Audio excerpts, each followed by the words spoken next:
Hi friends, இன்றைக்கி நம்ம business game எப்படி விளையாடுறதுன்னு பார்க்க போகிறோம். ஸோ பிஸ்னஸ் கேம் விளையாடுறதுக்கு பேஸாக இந்த மாதிரி ஒரு போர்டு கொடுத்துருவாங்க. அதுக்கப்புறம் இந்த மாதிரி காயின்ஸ், ஒவ்வொரு டினாமினேஷன்லேயும் ஒரு காயின் கொடுப்பாங்க. ஃபார் எக்ஸாம்பிள் இது 10,000, 5,000, 2,000, 1,000 அது மாதிரி உங்களுக்கு வந்து நிறைய டினாமினேஷனில் ஒரு காயின்ஸாக வரும். ஸோ இப்போ வந்து நம்ம எப்படி விளையாடுறதுன்னு பார்க்கலாம். அப்படியே மாதிரி இங்கே இப்படி பார்த்தீங்கன்னா இங்கே நிறையா சிட்டிஸ்லாம் இருக்குது. இந்த ரோட்வேஸ், நாக்பூர், டெல்லி, இண்டோர், ஜெய்ப்பூர் மாதிரி இருக்குல்ல. இப்போ நீங்கள் இதை வாங்கினீங்கன்னா உங்களுக்கு ஒரு அடையாளம் இருக்கணும்ல. ஸோ அதுக்கு தான் இந்த மாதிரி கார்ட்ஸ்லாம் கொடுத்துருவாங்க. இந்த மாதிரி கார்ட்ஸ் கொடுத்தாங்கன்னா நீங்கள் வந்து உங்களுக்கு வந்து ஒரு ப்ரூஃப் மாதிரி இருந்துடும். ஸோ வந்து 2 டேஸ் இருக்கணும் இந்த கேமை விளையாடுறதுக்கு. இதெல்லாம் ஹவுசஸ். இதெல்லாம் வந்து நான் என்னன்னு வந்து கேமை வந்து நான் எக்ஸ்பிளைன் பண்ணும்போது அப்படியே சேர்த்து சொல்லிடுறேன். மேக்ஸிமம் இதில் 4 players to 7 players வரைக்கும் விளையாடலாம். ஸோ வாங்க இப்போ வீடியோக்குள்ளே போகலாம். இப்போ ஃபஸ்ட்டு வந்து நம்ம வந்து 2 டைஸ் எடுத்து உருட்டுவோம். ஃபஸ்ட்டு ரவுண்டில் வந்து நம்ம வந்து எந்த பிளேயர்ஸும் மூவ் பண்ணக்கூடாது. ஃபஸ்ட் ரவுண்டில் வந்து இப்போ ஃபார் எக்ஸாம்பிள் நான் ஒருத்தர் இருக்கேன், இன்னும் எங்களோட அப்பா இப்போ என்னோடய தம்பி இருக்காங்கன்னா நான் போடுவேன், அதுக்கப்புறம் எங்கள் அப்பா போடுவார், அப்புறம் எங்கள் தம்பி போடுறாங்கன்னா யார் ஹையஸ்ட்டு இந்த 2 ஸ்கோரில் வாங்குகிறாங்களோ அவங்க தான் வந்து ஃபஸ்ட்டு ஸ்டார்ட் பண்ணுவாங்க. ஃபார் எக்ஸாம்பிள் நான் 8 போட்டிருக்கேன் அப்படின்னு போட்டிருக்கேன், நான் தான் வின்னர் ஆனானா இப்போ என்னோடய காயின் எது ரெஸ்பெக்டிவ் காயினோ அதை வந்து நான் 8 மூவ் பண்ணுவேன். அதை மாதிரி மூவ் பண்ணலாம். இப்போ ஃபார் எக்ஸாம்பிள் உங்களுக்கு வந்து இந்த ஜெய்ப்பூர் வருதுன்னு வச்சுக்கோங்களேன். இந்த ஜெய்ப்பூரை நீங்கள் வந்து உங்கள் விஷ் தான், அது வாங்கலாமா இல்லை வாங்கலாமான்னு இது பண்ணுறதுக்கு. ஃபஸ்ட்டு உங்களுக்கு வந்து காசு பிரித்து கொடுத்துருவாங்க. ஃபார் எக்ஸாம்பிள் ஒருத்தருக்கு 40,000லேருந்து 50,000 வரைக்கும் ஈக்குவலாக வந்துடும் ஒருத்தருக்கு. அதனால வந்து இப்போ இந்த ஜெய்ப்பூர் எவ்வளோ போட்டிருக்குன்னா 6,000 போட்டிருக்கு. ஸோ இந்த 6,000 வந்து நம்ம வந்து நம்மக்கிட்ட இருக்க காசை வச்சு தான் வாங்கணும். ஒருத்தர் வந்து இந்த கேமில் வந்து பேங்கராக இருந்தால் நல்லாயிருக்கும். ஏன்னா வந்து அப்படி வேணாம், எங்ககிட்ட அப்படி விளையாட வேணாம் அப்படின்னு நினச்சிங்கன்னா விளையாடுறவங்களே யாராவது ஒருத்தர் வந்து பேங்கராக வச்சாலும் விளையாடலாம். ஸோ இப்போ பேங்கர் கிட்ட தான் எல்லா காசும் இருக்கும். 40,000 50,000 போக நான் பேங்கர்கிட்ட காசு இருக்கும். ஸோ இப்போ வந்து நான் வந்து காசு பிரித்து வச்சுட்டேன். இது மேக்ஸிமம் 40,000லேருந்து 50,000 என்கிட்ட இருக்கும். அப்புறம் எங்கள் ஆப்போனன்ட் கிட்ட இருக்கணும். ஸோ இப்போ பார்த்தீங்கன்னா இப்போ ஈக்குவல் காசு இருக்கிறதுனால இப்போ பார்த்தீங்கன்னா இது 6,000 இருக்குதுன்னு வச்சுக்கோங்க. இப்போ நான் வாங்கணும்னா நான் வந்து 6,000 எடுக்கணும். ஃபார் எக்ஸாம்பிள் நான் 2,000 எடுத்தேன்னா இப்போ வந்து இது 5,000 ஆச்சா. இப்போ 6,000 ஆயிருக்கு. இதை வந்து நான் பேங்க்குக்கிட்ட கொடுத்துடணும். பேங்க்குக்கிட்ட கொடுத்துட்டா நான் வந்து அதுக்கான இதுவை வந்து ஈஸியாக வாங்கிக்கலாம். இப்போ ஜெய்ப்பூர்னு இருக்குது பாருங்கள். இந்த ஜெய்ப்பூரை வந்து நான் வாங்கிக்கலாம். இப்போ இது அடையாளமாக வச்சுக்கலாம். இப்போ ஆப்னன்ட் போடுறேன்னு வச்சுக்கோங்களேன். இப்போ ஆப்னன்ட் வந்து 9 போடுறாரு. For example 1 2 3 4 5 6 7 8 9. இப்போ 9 போட்டு ப்ரிசனில் வந்து மாட்டிப்பாங்க.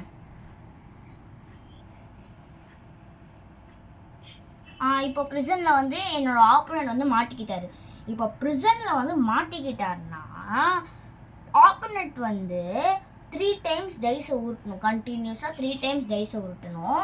அதில் அந்த 3 டைம்ஸில் ஏதாவது 2 டைம்ஸ் கரெக்டாக வந்துச்சுன்னா ஈஸியாக ப்ரிசன்லேருந்து தப்பிச்சிட முடியும் அடுத்த டேர்னில்.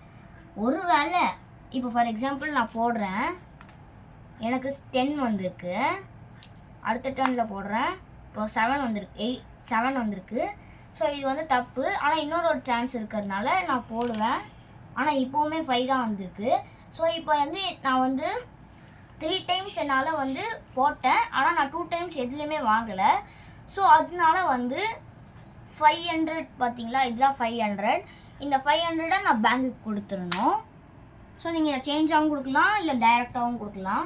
ஸோ ப்ரிசன்ட் பொறுத்த வரைக்கும் 3 டைம் உங்களுக்கு சான்ஸ் இருக்குது. அதில் 2 டைம் நீங்கள் வாங்கினீங்கன்னா நீங்கள் 500லாம் கொடுக்க தேவையில்லை. ஒருவேளை நீங்கள் 2 டைம் இல்லை 3 டைம் எதுலேயுமே வாங்கலைன்னா நீங்கள் 500 பேங்க்குக்கு கம்பல்சரி கொடுத்தாகணும். ஸோ ப்ரெசென்ட் பற்றி உங்களுக்கு புரிஞ்சிருக்கும் நம்புகிறேன். ஸோ அடுத்ததுக்கு போகலாம். இப்போ அடுத்தது பார்த்தீங்கன்னா இங்கே ஒரு இன்கம் டேக்ஸ்னு உங்களுக்கு இருக்குது, தெரியுதா? இப்போ இன்கம் டேக்ஸ் 1 2 3 4 5 இன்னொரு ஆப்போனன்ட் வந்து 5 போட்டு இன்கம் டேக்ஸ்க்கு வந்திருக்காருன்னு வச்சுக்கோங்களேன். இப்போ இன்கம் டேக்ஸ்னால் என்னதுன்னா நம்ம எத்தனை கார்டு வச்சுருக்கோமோ ஒவ்வொரு கார்டுக்கும் 50 rupees பே பண்ணணும். இப்போ ஃபார் எக்ஸாம்பிள் நம்ம 4 கார்டு வச்சுருக்கோன்னா 200 rupees நம்ம பேங்க்குக்கு பே பண்ணணும். இதுதான் இன்கம் டேக்ஸ். இப்போ அதனால தான் நிறைய கார்ட்ஸ் நம்ம வச்சுருக்கும் போது நம்ம இன்கம் டேக்ஸில் வந்து மாட்டணும்னா நம்மளுக்கு நிறைய ருபீஸ் வந்து வேஸ்ட்டாக போகிறதுக்கு வாய்ப்பு இருக்குது. ஸோ அதான் இன்கம் டேக்ஸ். அடுத்த ஆப்போனண்ட் வந்து சான்ஸில் வந்து நிற்கிறாங்கன்னு வச்சுக்கோங்களேன். இப்போ சான்ஸில் வந்து 1 2 3 4 5 6 7 வந்து சான்ஸில் வந்து நிற்கிறாரு. ஸோ இப்போ 7 பார்த்தீங்கன்னா இங்கே இருக்குது, you won a jackpot of 2000ன்னு போட்டிருக்கு. ஸோ அப்போ பார்த்தீங்கன்னா சான்ஸில் you won a jackpot of 2000 7 போட்டு வந்ததால் you won a jackpot of 2000 கொடுத்துருக்கு. ஸோ நம்ம பேங்க்லேருந்து 2000 நம்ம எடுத்து அந்த ஆப்போனண்ட்டுக்கு கொடுத்துடணும். இதுதான் வந்து அந்த ஆப்போனண்ட்டுக்கு அந்த ஒரு ப்ரைஸ் மாதிரி கிடைக்கும்.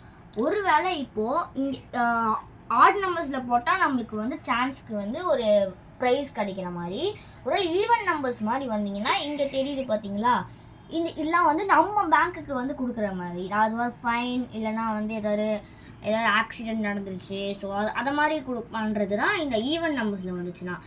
ஸோ இதுதான் சான்ஸ். அதனால் நம்ம அடுத்ததுக்கு போனால், அடுத்தது பார்த்தீங்கன்னா கம்யூனிட்டி செஸ்ன்னு ஒன்று இருக்குதுன்னு வச்சுக்கோங்களேன். இந்த கம்யூனிட்டி செஸ்ட்டும் அப்படியே சான்ஸ் மாதிரி தான், ஆனால் அப்படியே உல்ட்டாவாக வரும். எப்படி சான்ஸ் வந்து நம்ம ஆட் நம்பர்ஸில் வந்து நம்மளுக்கு வந்து ஒரு ப்ரைஸ் மாதிரி கிடைக்குதோ, ஆனால் கம்யூனிட்டி செஸ்ட்டில் வந்து ஆட் நம்பர்ஸ் நம்ம ஃபைன் பே பண்ணுற மாதிரி இருக்கும். ஆனால் அதே மாதிரி கம்யூனிட்டி செஸ்ட்டில் ஈவன் நம்பர்ஸில் வந்தோன்னா நம்மளுக்கு வந்து ஒரு ப்ரைஸ் மாதிரி கிடைக்கும். ஸோ அப்படியே ஆப்போசிட்டாக அப்படியே ரிவர்ஸ் மாதிரி பண்ணோம், அவ்வளோதான். ஆனால் அதெல்லாம் ஒன்றும் இல்லை. ஸோ அவ்வளோதான். அடுத்தது பார்த்தீங்கன்னா இங்கே சான்ஸ் இருக்குது. இங்கே ரெஸ்ட் ஹவுஸ்னு ஒன்று இருக்குது பார்த்தீங்களா. இப்போ ரெஸ்ட் ஹவுஸில் இங்கே வருது ரெஸ்ட் ஹவுஸில் பார்த்தீங்கன்னா, ரெஸ்ட் ஹவுஸ்னால் இப்போ வந்து நம்மளோட ஆப்போனன்ட்ஸ் வந்து நம்மளுக்கு 100 rupees வந்து கொடுக்கணும். இந்த 100 rupees இப்போ ஒவ்வொரு இப்போ வந்து 7 ஆப்போனண்ட் இருக்காங்கன்னா 7 ஆப்போனண்ட்டும் நம்மளுக்கு 100 rupees கொடுக்கணும். ஸோ இதான் 100 rupees. யார் ரெஸ்ட் ஹவுஸ்க்கு வந்து நிற்கிறாங்களோ அவங்க வந்து மற்ற ஆப்போனன்ட்ஸ் கிட்ட இருந்து 100 rupees கெயின் பண்ணிப்பாங்க. இதுதான் ரெஸ்ட் ஹவுஸ். அப்புறம் இங்கே கிளப்பு நான் மிஸ் பண்ணிட்டேன். ஸோ கிளப்பு இங்கே இருக்குன்னா வச்சுக்கோங்களேன். இந்த கிளப்பு இருக்குன்னா இந்த கிளப்பு போனோன்னா அப்படியே ஆப்போசிட் ஆஃப் ரெஸ்ட் ஹவுஸ். நம்ம எல்லா ஆப்போனண்ட்ஸ்க்கும் 100 rupees கொடுக்கணும். இப்போ 7 ஆப்போனண்ட் இருக்காங்கன்னா நம்ம 7 ஆப்போனண்ட்டுக்கும் ஈச் 100 rupees கொடுக்கணும்.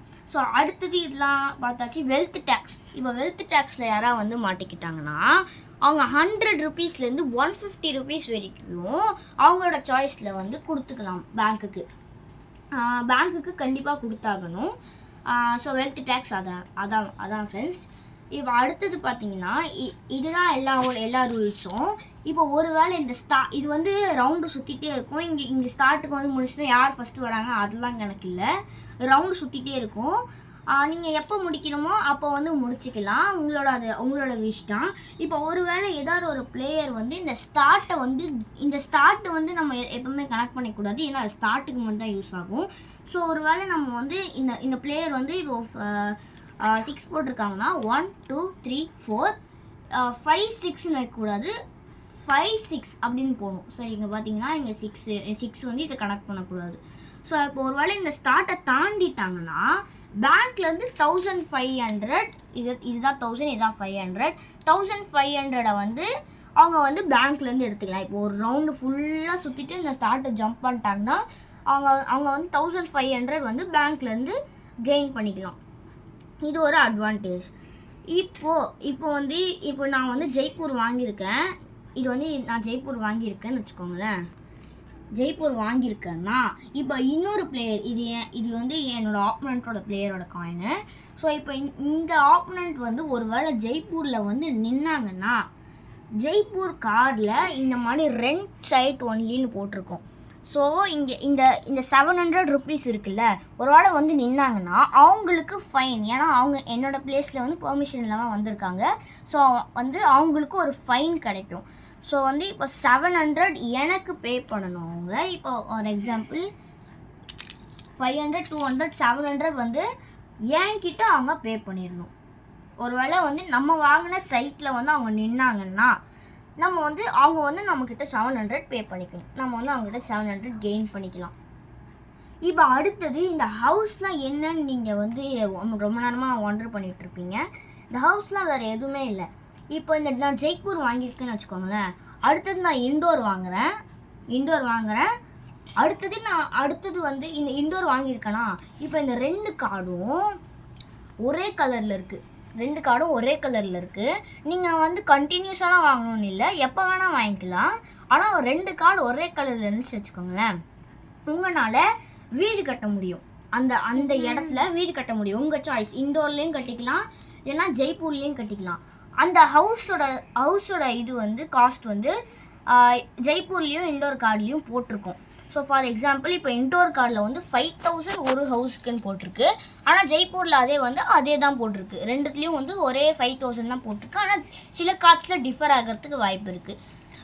ஸோ வந்து இப்போ இந்த 2 கார்ட்ஸில் 5000 இருக்குதுன்னு வச்சுக்கோங்களேன். இப்போ நீங்கள் இண்டோரில் வீடு கட்டணும்னு ஆசைப்படுறீங்கன்னா ஒரு ஹவுஸ்க்கு 5000 பே பண்ணணும். ஸோ வந்து 2 ஹவுஸ்னால் 10000 பே பண்ணணும். மேக்ஸிமம் 3 ஹவுஸ் வரைக்கும் தான் கட்ட முடியும், அதுக்கு மேலே கட்ட முடியாது. 3 ஹவுஸ் வரைக்கும் கட்டணும்னா 10,500 பே பண்ணணும். இதுதான் ரூலு. அதனால் வந்து நம்ம வந்து பே பண்ணிட்டோன்னா 3 ஹவுஸு 2 ஹவுஸு 1 ஹவுஸ் பே பண்ணிக்கலாம், கட்டிக்கலாம். ஒரு ஹவுஸ்க்கு நீங்கள் உங்கள் கலர் சாய்ஸ் வச்சுக்கலாம். நாங்கள் வந்து ஒரு ஹவுஸ்க்கு ரெட்டு, 2 ஹவுஸ்க்கு எல்லோ, அதுக்கப்புறம் 3 ஹவுஸ்க்கு க்ரீன் மாதிரி வச்சுருக்கோம். ஸோ வந்து ப்ளூ வந்து உங்கள் சாய்ஸ் தான். நான் 3 வீட்டாக கட்ட முடியறதுனால இந்த ப்ளூ வந்து நாங்கள் எடுக்கலை. அதே மாதிரி நீங்கள் 2 ஹவுஸ் கட்டணும்னா இந்த ரெண்டு ரெட் ஹவுஸ் எடுத்து வச்சாலும் வந்து அது கணக்கு தான். ஆனால் நீங்கள் உங்களுக்கு ரொம்ப க்ரௌடடாக இருக்க வேணாம்னா நீங்கள் எல்லோ ஹவுஸ் சிம்பிளாக எடுத்து வச்சிங்கன்னா உங்களுக்கு 2 ஹவுஸு. அதே மாதிரி நீங்கள் வந்து இந்த க்ரீன் ஹவுஸ் எடுத்து வச்சிங்கன்னா உங்களுக்கு 3 ஹவுஸு. ஸோ இதை மாதிரி தான் வந்து இது பண்ணும். ஒருவேளை நீங்கள் 3 ஹவுஸ் வரைக்கும் பே பண்ணிட்டீங்க ப்ளஸ் அதுக்கப்புறமும் ஒரு கார்டு வந்து உங்களுக்கு கிடைக்கிதுன்னு வச்சுக்கோங்களேன், ஒரு ஹோட்டல் கட்டலாம் நீங்கள். ஸோ வந்து ஹோட்டலுக்கு நாங்கள் ப்ளூ வச்சுருக்கோம். ஹோட்டல் பார்த்தீங்கன்னா காஸ்ட் ஆஃப் ஹோட்டல் 5000. இதுலேயும் 5000 தான் போட்டிருக்கு, கோவாவில் இது. அதனால் இதுவும் 5000 தான் போட்டிருக்கு. ஆனால் இதுவும் டிஃபர் ஆகிறதுக்கு வாய்ப்பு இருக்குது. ஸோ 5000 போட்டிருக்குன்னு வச்சுக்கோங்களேன். 5000னா அந்த ப்ளூ 5000 எடுத்து நம்ம பேங்க்குக்கு கொடுத்துட்டு நம்ம வந்து ஒரு ஹோட்டல் கட்டிக்கலாம். ஒரு வேளை இப்போ வந்து உங்கள் ஆப்போனன்ட் டீமில் வந்து ஒருத்தவங்க வந்து உங்கள் இடத்துல வந்து நிற்கிறாங்க, இண்டோரில் வந்து நிற்கிறாங்க. நீங்கள் ஒரு ஹவுஸ் கட்டியிருந்தீங்கன்னா இங்கே போட்டிருக்கோம் பாருங்கள், rent with 1 house. So rent with 1 ஹவுஸ்னால் அவங்க வந்து உங்ககிட்ட 3000 பே பண்ணணும். ப்ளஸ் ரெண்ட் வித் 2 ஹவுஸ்னால் நீங்கள் 2 வீடு கட்டியிருந்தீங்கன்னா அவங்க வந்து உங்ககிட்ட 4300 பே பண்ணணும். ப்ளஸ் நீங்கள் 3 வீடு கட்டியிருந்தீங்கன்னா அவங்க உங்ககிட்ட 5500 பே பண்ணணும். ஸோ இது உங்களுக்கு ஒரு போனஸ் பாயிண்ட்டாக போகும்.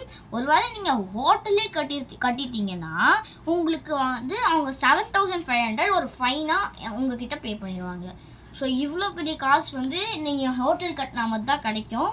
ஸோ இப்போ நான் இந்த 7500 எடுத்துக்கிறேன். ஸோ இதுதான் வந்து ஹோட்டல் கட்டினா ஒரு போனஸ் பாயிண்ட்டு. ஸோ இப்போ வந்து நீங்கள் அதே மாதிரி இதெல்லாம் நார்மல் இதுதான். ஆனால் ஒரு வேளை நீங்கள் பார்த்தீங்கன்னா உங்களுக்கு இந்த electric.com, அப்புறம் இந்த வாட்டர்வேஸு, ரயில்வேஸு, ரோட்வேஸு, அப்புறம் இங்கே ஒன்று இருக்குது ஏர்வேஸு, ஏர்வேஸ், மோட்டர் போட், இதெல்லாம் வந்து டிஃப்ரெண்ட்டாக இருக்கும். எப்படிடா இதெல்லாம் வருது, இல்லை ஊரே இல்லையே, இல்லை ஒரு டிரான்ஸ்போர்ட்டேஷன் தானே அப்படின்னு நினைப்பீங்க.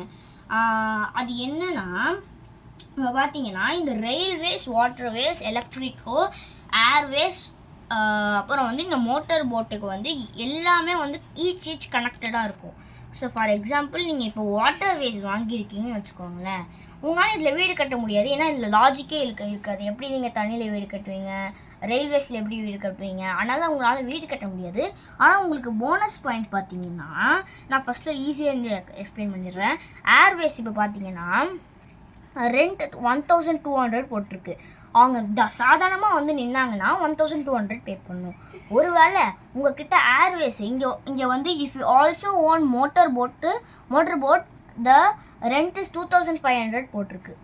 ஸோ இப்போ வந்து உங்கள் ஆப்போனண்ட் வந்து ஏர்வேஸில் வந்து நிற்கிறாங்க. ப்ளஸ் ஏர்வேஸில் வந்து நின்று இப்போ வந்து உங்ககிட்ட மோட்டார் போட்டும் ப்ளஸ்ஸாக இருக்குன்னா அவங்க வந்து உங்ககிட்ட 2500 ஃபைனாக பே பண்ணணும். ஒருவேளை உங்ககிட்ட மோட்டார் போட் இருந்தால், இல்லைனா ரெண்ட் வந்து அவங்களுக்கு 1200 மட்டும்தான். ஸோ இதுதான் இதை மாதிரி electric.comல பார்த்தீங்கன்னா rent 50 times the number of the cast of the dice போட்டிருக்குன்னா, இப்போ பார்த்தீங்கன்னா இப்போ உங்கள் ஆப்போனண்ட் வந்து இப்போ ஒரு எக்ஸாம்பிள் 2 போட்டு வராங்கன்னு வச்சுக்கோங்களேன். இங்கே இருக்காங்க 1 2 இப்போ 2 போட்டு வராங்க. இப்போ ஃபார் எக்ஸாம்பிள் ரெண்ட் 50 டைம்ஸ் அப்படின்னு போட்டிருக்காங்க. அப்போனா 2 × 50 பண்ணி பார்த்துக்கோங்க. அந்த ஃபைனை உங்ககிட்ட பே பண்ணணும். ஒருவேளை இதுவும் if you also own water வேஸ்ட்னு போட்டிருக்கு. ஸோ உங்ககிட்ட வாட்டர் வேஸ்ட் ப்ளஸ்ஸாக இருந்துச்சுன்னா அவங்க 100 times the cast of dice. அப்போ அது வந்து 200 வரைக்கும் வந்து உங்ககிட்ட வந்து அவங்க பே பண்ணணும். இதுதான் வந்து electric.com வாட்டர் வேஸ்டோட பவர்லாம். ஸோ இந்த மாதிரி இந்த கிரே கார்ட்ஸ் இதெல்லாம் வச்சுக்கிட்டிங்கன்னா உங்களுக்கு ரொம்ப போனஸ் பாயிண்ட் வரத்துக்கும் ரொம்ப வாய்ப்பு இருக்குது. இப்போ வந்து இந்த கேம் அவ்வளோதான் ஃப்ரெண்ட்ஸ். இதில் வின்னர் எப்படின்னு கன்க்ளூட் பண்ணணும்னா, இப்போ பார்த்தீங்கன்னா இப்போ உங்ககிட்ட இவ்வளோ காசு இருக்குதுன்னு வச்சுக்கோங்க. இவ்வளோ ருபீஸ் இருக்குன்னா இது எல்லாத்தையும் நீங்கள் ஆட் பண்ணணும். ப்ளஸ் இதை ஆட் பண்ணுறது மட்டும் இல்லாமல் இந்த கார்ட்ஸ் இருக்குது பார்த்தீங்களா, இந்த கார்ட்ஸில் அதோட காஸ்ட் போட்டிருக்கோம். இன்டோர் 4500 போட்டிருக்கோம். அப்புறம் வந்து ஜெய்ப்பூர் 6000, அப்புறம் கோவா 5500. இதெல்லாமே நீங்கள் வந்து சேர்த்து ஆட் பண்ணணும். ஸோ இதில் எத்தனை கார்டு வாங்கியிருக்காங்க அதெல்லாம் கணக்கு இல்லை. இந்த காஸ்ட்டை வச்சு தான் வந்து வின்னர் யாருன்னு கன்க்ளூட் பண்ண முடியும். ப்ளஸ் நீங்கள் வீடு கட்டியிருந்தீங்கன்னு வச்சுக்கோங்களேன். அதோட காஸ்ட்டையும் சேர்த்து கூட நீங்கள் வந்து ஆட் பண்ணி நீங்கள் வந்து வின்னர்னு வச்சுக்கலாம். அது வந்து எக்ஸப்ஷனல் ரூல் தான். நீங்கள் வேணும்னா வச்சுக்கலாம், வேணும்னா விட்டுடலாம்.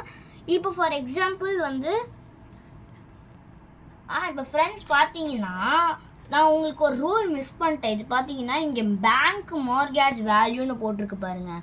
இப்போ உங்ககிட்ட காசு தீஞ்சு போயிடுச்சு, எல்லா நிறைய சிட்டிஸ் வாங்கி உங்ககிட்ட காசு தீஞ்சு போச்சு, இல்லை ஃபைன் கட்டி உங்ககிட்ட காசு தீஞ்சு போச்சுன்னு வச்சுக்கோங்களேன். இந்த பேங்க் மார்கேஜ் வேல்யூ இதில் எவ்வளோ போட்டிருக்குன்னா 3000. ஸோ இந்த சைட்டை வந்து இந்த சிட்டியை வந்து நீங்கள் பேங்க்குக்கு விற்றுடணும்.